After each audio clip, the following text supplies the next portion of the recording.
नमस्कार, ये आकाशवाणी है। अभी आप मनोज कुमार शर्मा से समाचार सुनेंगे।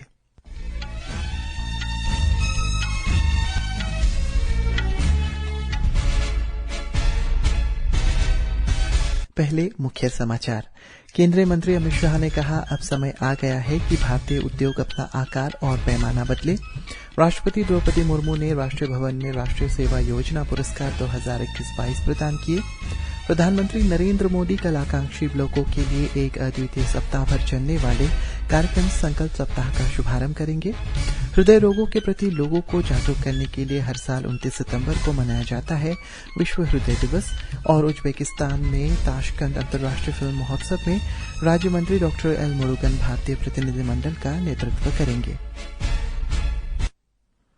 अब समाचार विस्तार से। गृह मंत्री अमित शाह ने कहा है कि भारतीय उद्योगों को अपना आकार बदलने और विस्तार करने का समय आ गया है। आज नई दिल्ली में वाणिज्य और उद्योग परिसंघ की 118वें वार्षिक सत्र को संबोधित करते हुए श्री शाह ने कहा है कि G20 बैठक, चंद्रयान 3 की सफलता और महिला आरक्षण विधेयक पारित होने के बाद हर क्षेत्र में नई ऊर्जा का संचार हुआ है। उन्होंने कहा है कि इन नीतियों में बदलाव लाने से सभी जगहों पर भारत की चर्चा हो रही है। गृहमंत्री ने कहा है कि मेक इन इंडिया प्रोग्राम का पहले मजाक उड़ाया जाता था, लेकिन आज हम उत्पादन क्षेत्र में प्रमुख स्थान पर बने हुए हैं। उन्होंने कहा है कि अगले 10 वर्षों में भारत विश्व के विद्यार्थियों के लिए सबसे अच्छा केंद्र बन जाएगा। गृहमंत्री ने कहा है कि देश में लोकतंत्र की जड़ें काफी मजबूत है और पिछले 75 वर्षों में एक राष्ट्र के रूप में ये सबसे बड़ी उपलब्धि है। उन्होंने कहा है कि भारत में पिछले 9 वर्षों में कई बदलाव हुए हैं और ये राजनीतिक स्थिरता और निर्णयात्मक नीति के वर्ष हो रहे हैं। श्री शाह ने कहा है कि प्रधानमंत्री नरेंद्र मोदी के नेतृत्व में नीति निर्माण में स्पष्टता के अलावा देश में लोकतंत्र और टीम वर्क की भावना बनी हुई है।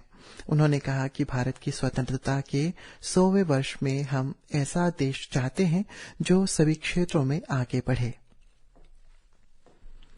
केंद्रीय सड़क परिवहन और राजमार्ग मंत्री नितिन गडकरी ने कहा है कि सरकार इस वर्ष के अंत तक राष्ट्रीय राजमार्गों को गड्ढे से मुक्त बनाने की नीति पर काम कर रही है।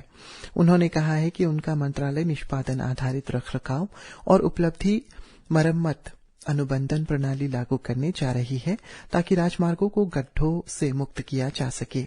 नई दिल्ली में संवाददाताओं से बातचीत में श्री गडकरी ने कहा है कि बनाओ, चलाओ और सौंपों पर आधारित सड़कों के निर्माण को वरीयता दी जा रही है, क्योंकि ऐसी परियोजनाओं का रखरखाव बेहतर ढंग से किया जा सकता है।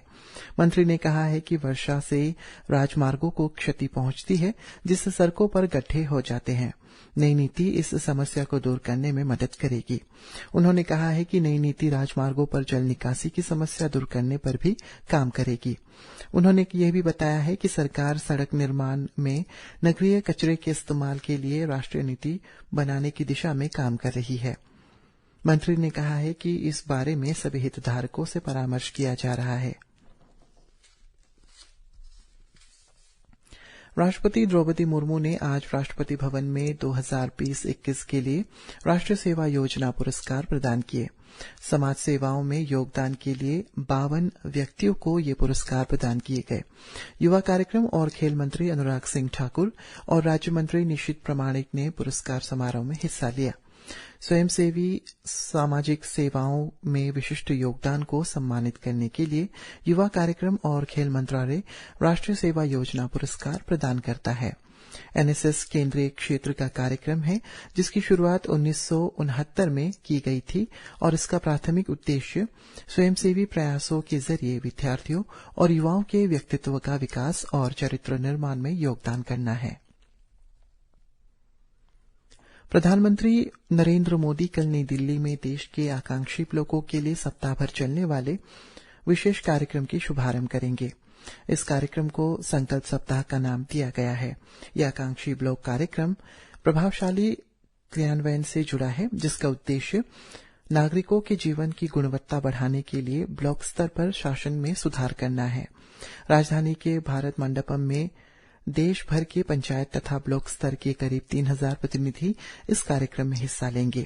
इसके अलावा ब्लॉक और पंचायत स्तर के लिए कार्यकर्ताओं, किसानों और अन्य वर्गों सहित लगभग 2 लाख लोग कार्यक्रम में वर्चुअल माध्यम से शामिल होंगे। संकल्प सप्ताह 3 से 9 अक्टूबर तक देश के 329 जिलों में 500 आकांक्षी ब्लॉकों में मनाया जाएगा। इस दौरान प्रत्येक दिन अलग अलग विषयों के लिए समर्पित होगा, जिस पर सभी आकांक्षी ब्लॉक काम करेंगे। पहले 6 दिन की थीम में संपूर्ण स्वास्थ्य, सुपोषित परिवार, स्वच्छता, कृषि, शिक्षा और समृद्धि दिवस शामिल है। सप्ताह के अंतिम दिन यानी 9 अक्टूबर को पूरे सप्ताह के कार्यों को संकल्प सप्ताह समावेश समारोह के रूप में मनाया जाएगा। सूचना एवं प्रसारण राज्य मंत्री डॉक्टर एल मुरुगन आज से 1 अक्टूबर तक उज्बेकिस्तान में ताशकंद अंतर्राष्ट्रीय फिल्म महोत्सव में भारतीय प्रतिनिधिमंडल का नेतृत्व करेंगे। इस फिल्म महोत्सव में भागीदारी का उद्देश्य सिनेमाई साझेदारी बनाना, कार्यक्रमों का आदान प्रदान, फिल्म निर्माण को बढ़ावा देना और संस्कृतियों के बीच एक सेतु के रूप में कार्य करना है। Pearl of the silk road के नाम से मशहूर ताशकंद अंतर्राष्ट्रीय फिल्म महोत्सव की शुरुआत 1968 में हुई थी और महोत्सव के शुरुआती संस्करण में भारतीय फिल्म आम्रपाली दिखाई गई थी। भारतीय सिनेमा के शुरुआती दिनों में इसने विश्व मानचित्र पर अपना नाम दर्ज किया, जब राज कपूर की फिल्मों को दुनिया भर में, खासकर उज्बेकिस्तान और मध्य एशियाई क्षेत्रों में बेहद ही पसंद किया जाता था। उज्बेकिस्तान और भारत के संबंधों की जड़ें इतिहास में बहुत गहरी है। हाल के वर्षों में प्रधानमंत्री नरेंद्र मोदी के नेतृत्व में द्विपक्षीय संबंधों में उल्लेखनीय प्रगति की गई है। दुनिया के लिए भारत में चल रही विकास की संभावनाओं के साथ एक समृद्ध फिल्मांकन, पारिस्थितिकी तंत्र और भविष्य के लिए सशक्त उद्योग बनाने के लिए प्रधानमंत्री के लक्ष्य पर काम करते हुए भारत फिल्मों का सह निर्माण करने, सिनेमा की समझ और तकनीकी का आदान प्रदान करने के लिए उत्सुक है। इस वर्ष शंघाई सहयोग संगठन SCO की अध्यक्षता वर्ष के दौरान भारत ने जनवरी 2023 में मुंबई में SCO फिल्म महोत्सव का आयोजन किया। टाई फेस्ट में भारत की भागीदारी सूचना और प्रसारण मंत्री अनुराग सिंह ठाकुर दी गई थीम भारत की रचनात्मक अर्थव्यवस्था के प्रदर्शन के अनुरूप है, जो रोमांचक और सार्थक चर्चाओं के लिए उत्प्रेरक बनने का वादा करती है। आज विश्व हृदय दिवस मनाया जा रहा है। यह दिवस प्रतिवर्ष 29 सितंबर को हृदय रोगों की रोकथाम और उनके वैश्विक प्रभाव के बारे में लोगों में जागरूकता बढ़ाने के लिए मनाया जाता है। 1972 में स्विट्जरलैंड के जिनोवा में स्थापित एक गैर सरकारी संगठन विश्व स्वास्थ्य संघ ने विश्व हृदय दिवस की शुरुआत की थी। इस वर्ष का विषय है यूज हार्ट नो हार्ट। विषय हृदय दिवस लोगों को हृदय रोगों CVD की रोकथाम के बारे में जानकारी देता है। यह तंबाकू सेवन के दुष्प्रभावों, अस्वास्थ्यकर आहार और शारीरिक निष्क्रियता के जोखिमों पर प्रकाश डालता है।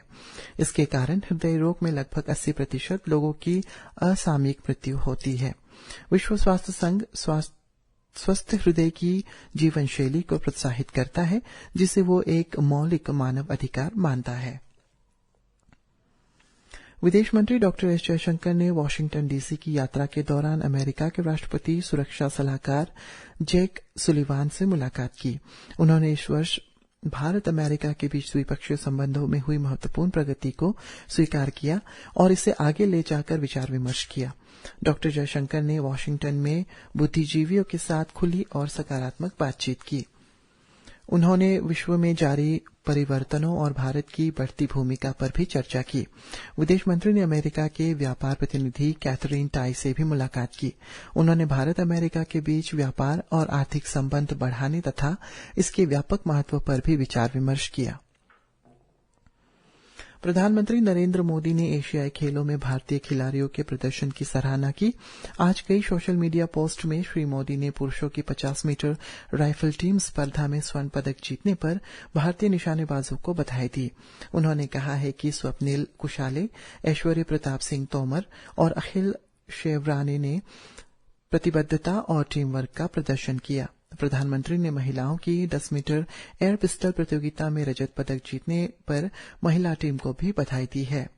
उन्होंने कहा है कि दिव्या ताड़ीगोल, ईशा सिंह और पलक की सफलता उभरते खिलाड़ियों के लिए प्रेरणा का स्रोत है। प्रधानमंत्री नरेंद्र मोदी ने कहा है कि राष्ट्र 1 अक्टूबर को प्रातः 10 बजे स्वच्छता पहल शुरू करेगा। श्री मोदी ने सोशल मीडिया पोस्ट में कहा है कि स्वच्छ भारत का एक साझा जिम्मेदारी है कि इसके लिए प्रत्येक व्यक्ति को प्रयास करना चाहिए। इसी के साथ ये समाचार बुलेटिन समाप्त हुआ। नमस्कार।